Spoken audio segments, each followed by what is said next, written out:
Good morning. Thank you for agreeing to participate in this oral history project. Today is Friday, April 22nd. April 22nd, 2016. Can we start by you telling us your full name, please? My name is Jose Mendiola. Okay. And where were you born, and where did you grow up? I was born in La Feria, Texas, but I was raised here in Lorain, Ohio. Okay. When did you move to Lorain? It was in 1947, somewhere around that area. I was real young when my parents brought us. Okay, great. What was your childhood like? My childhood? Oh, my goodness. Which part of it? How was it growing up here in Lorain? Growing up here? It was okay. It was fine. Had some real good times, and of course some tough times. But for the most part, it was a good childhood. Mm-hmm, mm-hmm. Was there a lot of Mexican Americans in your neighborhood growing up? Yes, there was. In my neighborhood, the street was Albany Avenue in Lorain. And it was known as El Campito, and it was dubbed that by the Puerto Rican community. Mm-hmm. There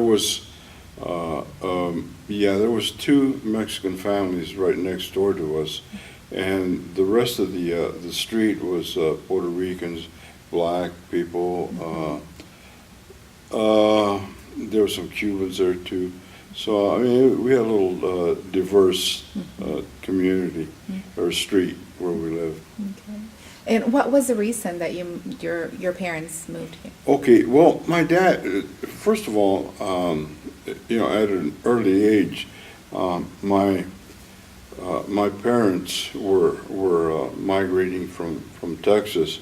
We were migrant workers, and they would follow the crops. Mm-hmm. And they would come to Ohio. But one year, my dad ended up staying in Toledo, Ohio, and he got a job at the Willis Overland plant. Mm-hmm. And they had, the last member of our family was born in Toledo. Mm-hmm. So, but all the rest of us were born in Texas. Okay. In the Rio Grande Valley. Okay. Did your parents try to keep, I don't know, or how do they try to keep a connection with your culture growing up here in Ohio, very different than Texas, especially the Valley there in Texas? Okay. Well, some of it was done through through our church, Mm-hmm. Sacred Heart Church. And some of it is just the customs that we had, making tamales at Christmas. But Mom would make tamales for sale, Mm-hmm. and Dad worked at the steel mill, and he would sell tamales as a little extra money, for the family. But we really didn't get away from the migrant thing, because my mother would actually take us out to the farms during when we were out of school. And we went up to Chicago, not Chicago, but Milwaukee, up around the Wisconsin area, Michigan, Indiana, and we'd pick either pickles, tomatoes, or what have you, cherries. But my mom would take us out to that. My dad would still be working at the steel plant. Mm-hmm. Mm-hmm. Mm-hmm. Was there any other family that followed your parents here, or was it just your family here? No, it was actually the reason that my father left Toledo, Ohio, to come to Lorain, Ohio, was simply because my dad didn't like where he worked at, the place where he worked at. So he had, it was a nephew of my mom that worked at the steel plant, and you know, through conversations and that, my dad came to Lorain and started working at the steel mill. Great. What are your first memories of living here in Lorain? What was the school like? Were you in a school where there were a lot of Spanish speakers? Was the language encouraged? That was sort of mixed. You know, we did have some other kids that spoke Spanish and that, but I think at the time, you know, well, that's where I learned English, was in the school, because Spanish was spoken at home. But yeah, my earliest recollection of in school and that was during the when I was up into like the 8th grade and so forth, that sometimes we'd miss the bus, and there was a 2-mile walk back to school. So I remember going to school, and you know, this was in the winter time, and you'd have your hair, you know, wet, you know, and going out in the freezing weather, your hair would get frozen. Yeah. You know, and by the time you got to school and went into the classroom and it was nice and warm, it would melt. You know, you'd have water all over yourself. But it was a long walk, 2 miles, but you didn't miss it too often. Yeah, I was gonna say. Did you have other siblings? Yes, I've got 3 brothers, 4 brothers and 2 sisters. Okay. 3 other brothers and myself, and my 2 sisters, a set of twin sisters. Do they all live here? Well, my one sister passed away, and the other one lives in Indiana.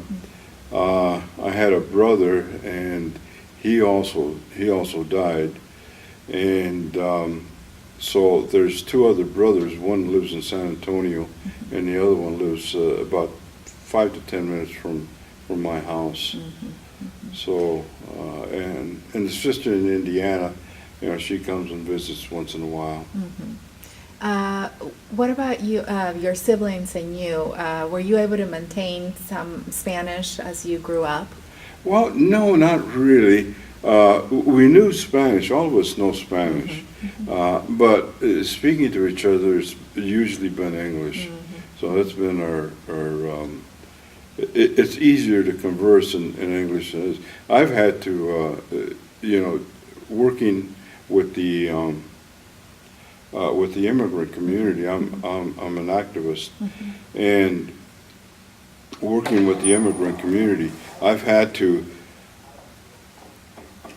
really relearn my Spanish, and it's been good. It's been good because my Spanish has really gotten a lot better. Tell me about your work as an activist here. As an activist, well, I started about 3 years ago, and 3 or 4 years ago, and I've always been interested in immigration, simply because my mom was born in Mexico, but she didn't file her papers to become a citizen till way on when I was about 22, 23 years old, and she got her paperwork, but my dad was born in Texas, so but Mom came over when, you know, there wasn't a big thing about crossing the border. I mean, you only, you know, put in a nickel or a quarter and came across the bridge, and nobody ever asked you, you know, are you a U.S. citizen or what have you. So the fact that my mom was an immigrant really touched base with me, because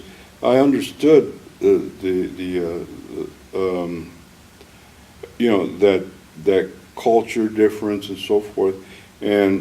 But the immigration thing really got me going was about 4 years ago, when we had a lawyer that came into Sacred Heart Church, and he was explaining the laws and how it pertained to the undocumented, and that part of it, it was real interesting to me. And from that day forward, I ended up, becoming better acquainted with the undocumented community. I've had friends that were undocumented, but I just through that whole community, I ended up working a lot closer with them, and we've been going at it now for of course about the last 3 years. About half a year ago, or a little bit more than half a year ago, we got our own organization, which was the Lorain, Ohio Immigrant Rights Association, and I'm the president, and I've got a young lady by the name of Annabelle Baron, who is my vice president, and we've got some other officers in there also. But Annabelle and I have both been out to Washington. We've gotten in contact with our legislators, Marcy Kaptur, Sherrod Brown, and other politicians, and whenever anything happens in the community, that's our resources. We recently had a meeting with Border Patrol, and we were able to discuss some problems, and which was a good thing. This is the second time we've met with Border Patrol, so it's been a good experience. Are they receptive, the Border Patrol, to what you're concerned? They're receptive. The first time that we met was with Mario Martinez. He was the in charge of Border Patrol in Detroit, which covers about 3 states. And then the next one, I forgot what his name is. I have his card at home, but he was really, really responsive to us this last time. Very, very friendly. We had a good conversation. I think one of the biggest things was being able to look for someone who's been picked up by Border Patrol, and he gets lost. That person gets lost in the in that detention, and they don't know where he is, and they won't give you any information. Well, we wanted to have that connection between Border Patrol and Annabelle and myself, that we should be able to pick up the telephone, find out where this person is, because you've got family that's worried about them, and they don't know what's going on, and of course they themselves can't do it because they have the language barrier, and of course they're undocumented too. So, and the language part is the hardest part of it all. Some of the agents do speak Spanish, but most of them are English speaking. Has that changed anything? Your organization, do you feel like it's changed the way that they're dealing with undocumented immigrants in the area? At least. Yes, I think so. I think we've made an impact. One of the things that we complained about most was the workplace rates that they used to have. Supposedly, they're not supposed to be doing that anymore. Well, not only that, they've come up with a system where they only look for, they have a priority list of who they're going to deport or who they're going to pick up, and they go by it, and it's pretty good. The people that I'm dealing with are individuals who are hardworking people. They don't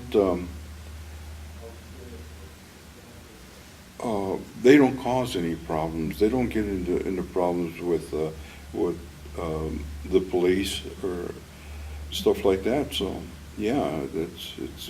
I think we've made some headway. I think the biggest thing that we have going is the fear from the immigrants themselves to come forward, and we have to deal with that every day. And this is independent from your church, right? The Sacred Heart, your organization, or well, we deal with quite a lot with Sacred Heart Church. Okay. Yeah, they let us have a place where to meet, and that's where most of our activities are done. So the church has supported your Yes, efforts too. definitely. The Sacred Heart has come out in full support of the immigrant community. So has El Centro. Centro de Yeah. Servicios Sociales. They've came out and in great support.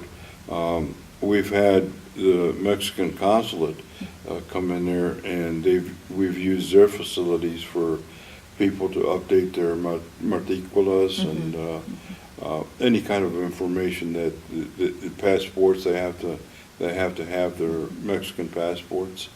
So yeah, the Central has also been a big supporter of the Mexican community or the undocumented community. They've also started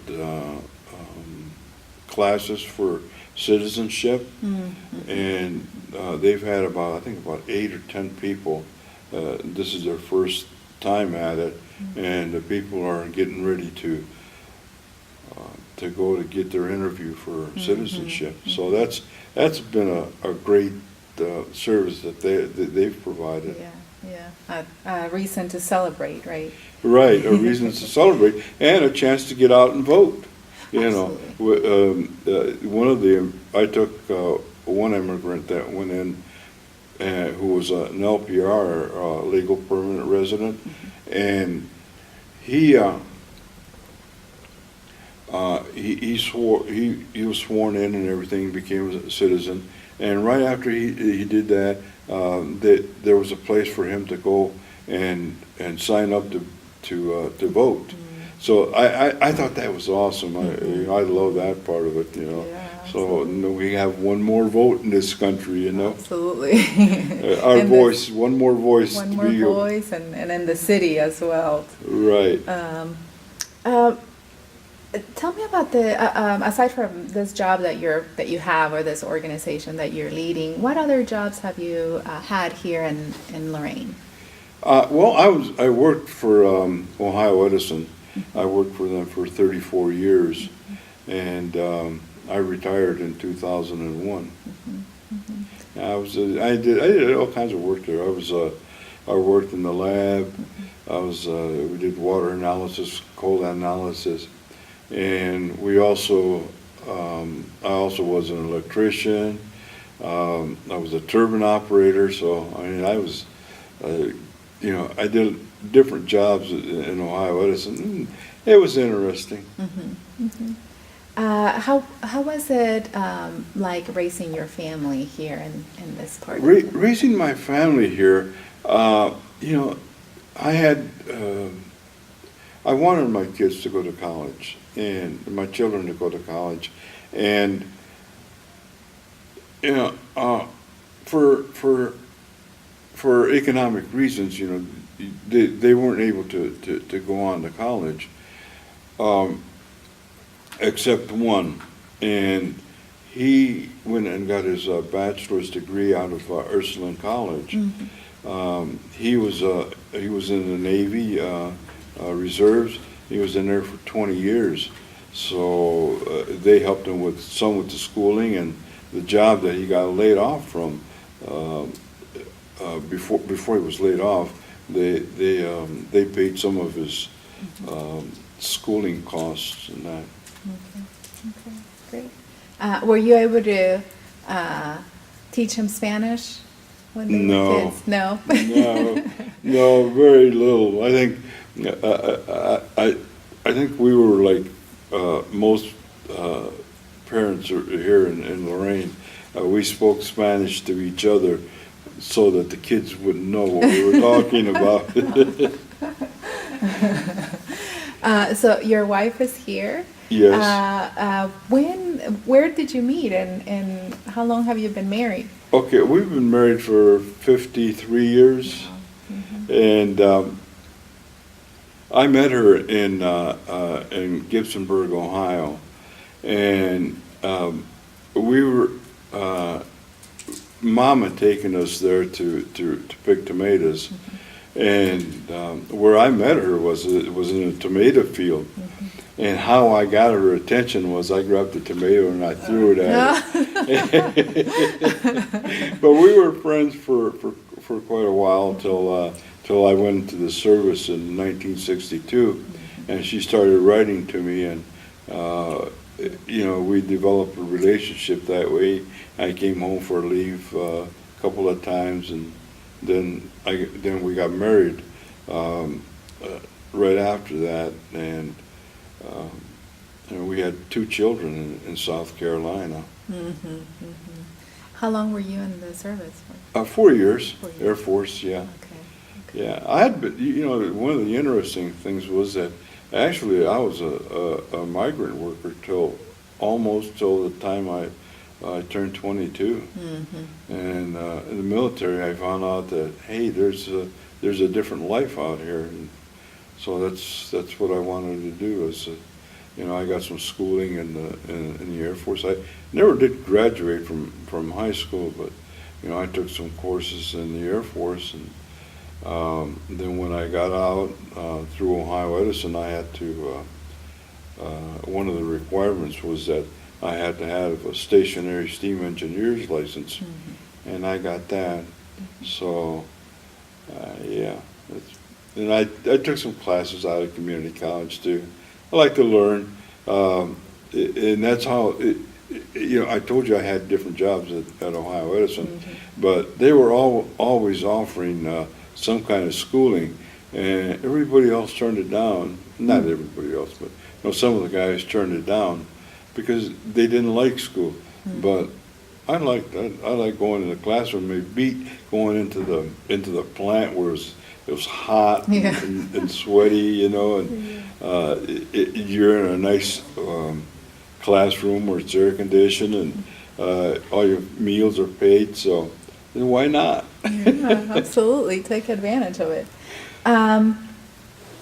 You mentioned right now perhaps there's a tension, or there can be a tension between maybe undocumented immigrants and the Border Patrol and maybe the police even too in the community.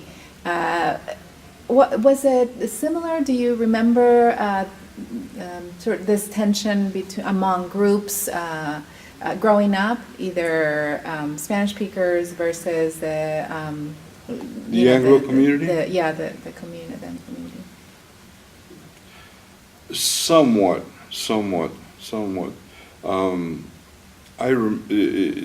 In speaking to an incident that I had, was that when I had gotten out of the Air Force, when we got out of the Air Force, we came home and we were looking for a place to live. So I saw a sign for an apartment that was for rent.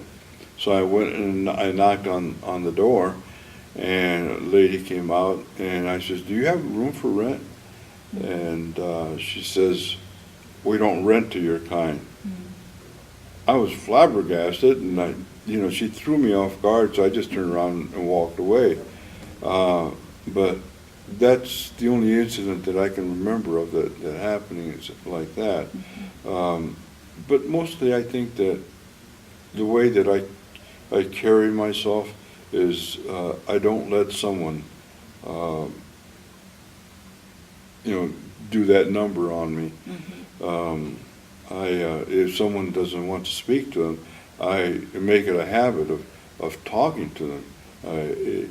I force them to come out and talk to me, and sometimes you get that person that doesn't want to talk to you and say, okay, well, I tried anyhow. But I try to present a good side of things to someone else, especially Anglos. But there's a lot of Anglos that I have as friends that have been childhood friends, and but they're good. They're real good. What about the relationship between Mexican Americans and Puerto Ricans? Is that friendly or? No. That wasn't too good at one time. It was, there was tension, I think, between the Puerto Rican and the Mexican community. And I remember a couple of fights, there probably was more, but I just saw a couple of fights, but and it was being one because it was Puerto Rican and one's Mexican and Mexican American, and I think that was done from way up above, so that you could separate the Puerto Ricans and the Mexicans, so that there would be a division and they wouldn't be united. I can tell you this, that when the Puerto Ricans, the Mexicans came here around the 1920s, and a lot of them had been working at the steel mill. They had homes, and they would invite the Puerto Rican families to live with them till they got settled and so forth. So, I mean, that was that beginning of that relationship between the Mexicans and the Puerto Ricans. I think Sacred Heart had a lot to do with getting that community a lot together, getting it together, because it wasn't real bad, but there was some tension. What things have you been part of Sacred Heart for a long time? Oh yes, since I was 13 years old. So, but there again, unlike a small percentage of Catholics who, they're Catholic in name and only go to Mass during either Christmas or Easter. We didn't put a lot of effort into going to church. I was working, and I would be doing shift work, and didn't have the opportunity to go to church. But then, when I look back on it, it's just an excuse. It's not really the big thing, because you can get out of bed and go to church. Are you more active now? Oh yes, yeah. Definitely. Good. Definitely. I love being active in our church. What has the church done? What kind of, activities or events they've done to bring the community, the Spanish-speaking community together here in Lorain? They've had some, a lot of things, but small things. I think the whole thing of repairing that tension was doing small things. And like right now, they've got the small communities, home communities, and they come together and have a prayer service, and getting together like a family. And that's awesome. That's a good thing.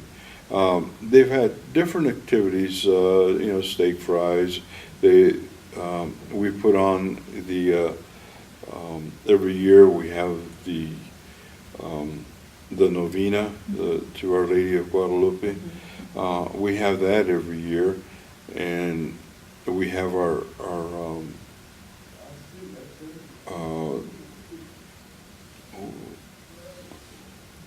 the festival, and that's we have a Mexican kitchen and we have a Puerto Rican kitchen. So and different groups are working in different places, working the festival, and it's intermixed with, you know, Mexicans and Puerto Ricans, and whoever else wants to help. Our church is really not only Mexicans and Puerto Ricans. We've got other nationalities that come in there too. We have Anglos that come in there, and they love it because our church is the type of church that you come in, and even if they don't know you, they'll hug you. You know, so it's that kind of a place. Very, very friendly, very, you know, family oriented, I think. They don't have mariachis like the one in San Juan? Well, And, you know, that's yes, we do. You do? Yeah, we do for the novena. We do. Okay. On the last night of the novena. Have you gone to the San Juan church in Texas? Oh, yes. Yeah, they have mariachis. Yeah, but we didn't see the mariachis, I don't think. There's I think the last service has that. Oh, do they? Yeah. We went around, isn't it around the back of the church or the side of the church where they have all those statues all around there? I found it, that was so relaxing and so great. I loved San Juan. Yeah, San Juan, great. What have been some of the most difficult times of living here? Most difficult? Well, and of course, difficult times happen to a lot of people when their parents pass away. So I think that was one of the most difficult times.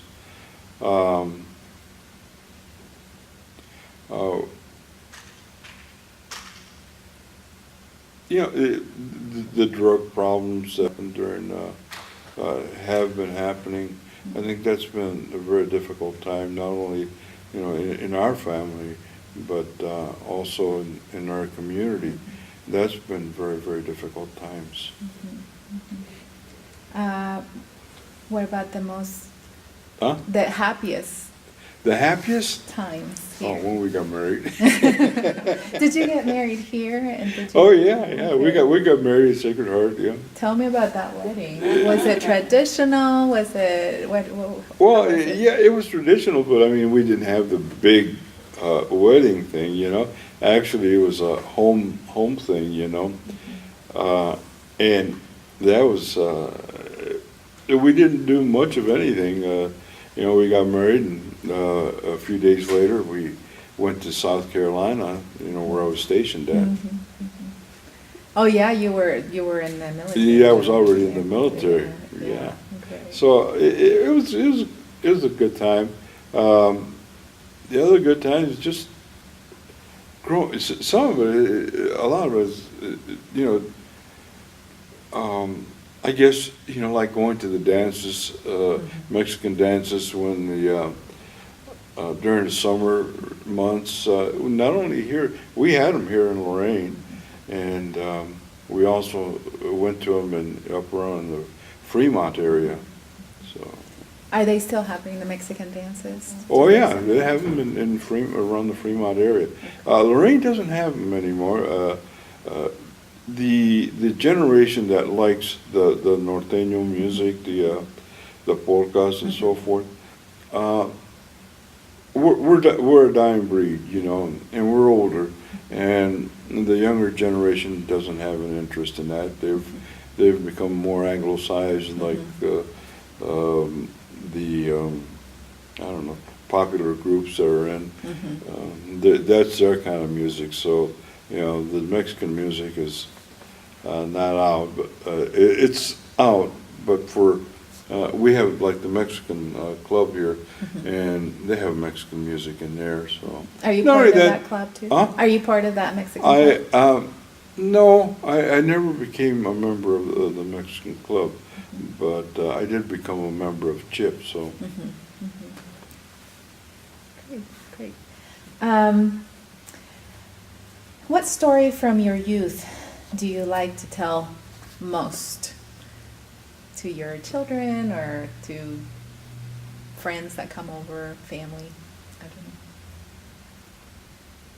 Oh, so many stories. I'll tell you one. I told you that we were migrant workers all the way almost till I was 22, but my mom would actually, she would take us out during the summer months, and we'd go to different farms and that. And I remember one farm that we went to in Michigan, and they were picking cherries, and where we stayed at, they had all kinds of places for the people to stay, and so we went in and asked for a place to stay. Well, he said, well, we don't have nothing. And so he said, we have a chicken coop over there. So we cleaned it all out, and that's where we stayed at. You don't think of those things as hardships, but you're with your family, and we're having fun. We're, on Saturday nights we go to the dances and have fun. Then in the evenings, we didn't have television when we went to migrant work. We were doing migrant work, and you had people that you would be talking to, and some of there was interesting stories from them. So we were pretty well entertained. I mean, as far as that was concerned. Then the kids were, we'd watch them play baseball and so forth. So, but as far, and I was going to tell you about my mom. My mom would go out with us, and she was chubby, a little less chubbier than I am. But she would put on these bib overalls. You know what bib overalls look like? Okay, she would put those on, and she looked so funny in those things. But I mean, she was a worker. She'd get out there and pick tomatoes and or whatever. And I mean, we made money back then. As a family, we would make somewhere around $65 a day, and this is in the 50s, 60s. That was a lot of money. I remember going to McDonald's, and after we had gotten off of work, and Mom didn't want to make anything to eat, so we'd stop at McDonald's, and McDonald's had, I think, 10 or 15 cents a hamburger. Yeah. So we'd get a whole bunch of them. That was a tastiest meal for us. After a hard day of work. Yeah, after a hard day of work. I remember also that when we were working out in the fields, that we'd make a little fire, and Mom would always bring tortillas, and meat and so forth, and we'd make a fire and we'd cook the meal out there. So that was a lot of fun. Yeah. And we also had a little stove like this, and it was a 2-burner, and it had the kerosene that you use to heat up food with too. Some of the places that we stayed at. One real depressing one was where we stayed at this one camp, and the houses, the shacks, we called them chantes, but they're cabins, for the lack of a better word. They're cabin-like, one room, and that, people slept and cooked in the same room. But they were painted white, and there was a dirt road right in front of those cabins, like, and they were painted white, and this road that came right in front of there had a lot of potholes in there, and they had this truck that would come in there, and it had the peelings from the canning factory. Well, every time this truck went through there, it went like this, and those peelings would, they had a lot of water in them too, so they would, fall to the ground and stuff like that. Well, as you can imagine, it drew a lot of flies. A lot of flies, and those shanties that were painted white looked black from so many flies. Yeah. And that was horrible. But What state was this in? Do you remember? What? What state or what? Oh, it was here in Ohio. Oh, it's here. Yeah, matter of fact, in Gibsonburg where I met her. Oh, okay. Yeah. What, you said during the summers you went out to the farms, the different farms. Was it a different farm every summer or a couple different farms every summer? It was different farms, but towards the end there was one farm that we went to in here in Ohio, and in Huron we picked potatoes, and this farmer grew planted about 100 acres, pretty close to 100 acres, and we'd pick all those potatoes. Yeah, the whole family going there, and that's when I turned about 16. Of course, yeah, we did that for a few years, and I turned 16, and I was able to drive. So we had transportation to work, and that was the family made money that way. And the money that we made was used for clothes, for our school clothes. My dad worked at the steel mill, but seemed like he never had enough money for for 6 kids. That's tough. Yeah, absolutely. What is one of the proudest moment of your life? The so proudest moment when my son graduated from Ursuline College. Yeah. What was his degree in? I forgot. Business administration. Yeah. I was trying to think of art, but it wasn't. It was business. Okay. Great. Yeah, he's doing real well. He sells insurance, and he's been building the business for a few years now, and he's got to the point where it's really paying off for him. Okay, great.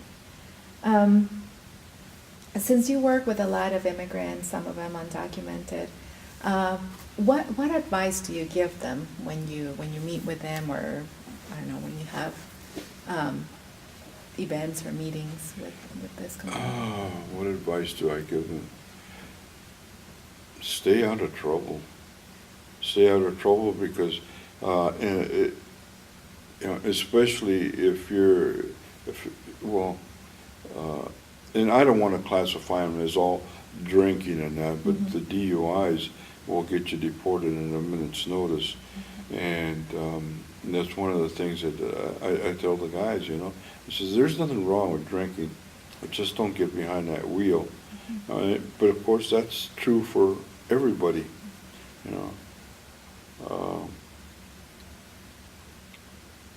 The other advice is work hard and save your money. Is there a lot of English classes too English classes for the community? No, there's not. But even then, when you do have the English classes, there's not a lot of participation simply because of their work schedules. About the best time is really during the winter because they're out of work. And they can't go out and do construction work and so forth. Do you have grandkids? Yeah. Oh yeah, I have grandkids.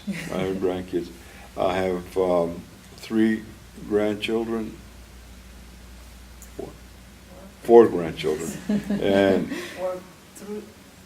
grandkids, 4 great grandkids. Oh, great grandkids. Oh, yeah, great grandkids. Yeah. What message would you give to your grandkids or great grandkids, and as they are growing up, as they're building their own lives? Building their own life, get an education. I think that's the most important thing. To me, that's number 1 priority, is get an education, and instead of getting yourself involved in drugs, get yourself involved in getting your mind, having a healthy mind, and doing for yourself and doing for others. I think that's one of the things that I have the greatest pleasure is helping others. When I think of others, I quit thinking about myself. So. Yeah, absolutely. Do you think that's part of sort of how you grew up with your family, your mom, your Oh yes, yes. You know, her taking us out on the fields and that and so forth gave us all, our family, a great work ethic. So, yeah, getting out there and working. Tell me a little bit, I know you've talked about it here and there about your mom. Tell me a little bit more about your mom. My mom, she was awesome. You know, the fact, she would make tortillas. She would make tortillas every day, every day. You know, you'd come into my house, our house, and the smell of aroma of tortillas was coming in there. And I'd bring some of my buddies over, you know, and she was always willing to share a meal with them. So that was awesome. And then her working. I'll tell you a little story about her. She was she as she was growing up, she also worked in the farms and that, and she was out there, you know, hoeing, you know, weeds and so forth, and she was out in this one field, and she was hoeing, and you know, you would see rattlesnakes out there and that. So she came up on a rattlesnake, and this was her way of amusing herself. She'd have her hoe, and she'd be playing with that rattlesnake. You know, and that rattlesnake would be, you know, trying to bite her. You know, she'd have the hoe, you know, to protect herself. And then after she'd finish playing with it, she'd chop its head off and keep on working. You know, but that was her amusement. She had a whole bunch of brothers, and of course that side of my family, my aunts and uncles, they're all dead now. But yeah, she was raised in the valley, and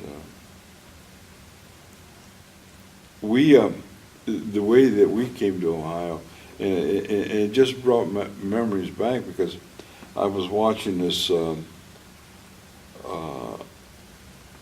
this movie on Mexican people traveling in Mexico, and they had one with a steak truck, and you know, it was like this. It had a big canvas up on top. Have you ever seen them? No, I haven't. It's a big steak truck, and it's got the canvas that goes up around it, and that's how we came from Texas.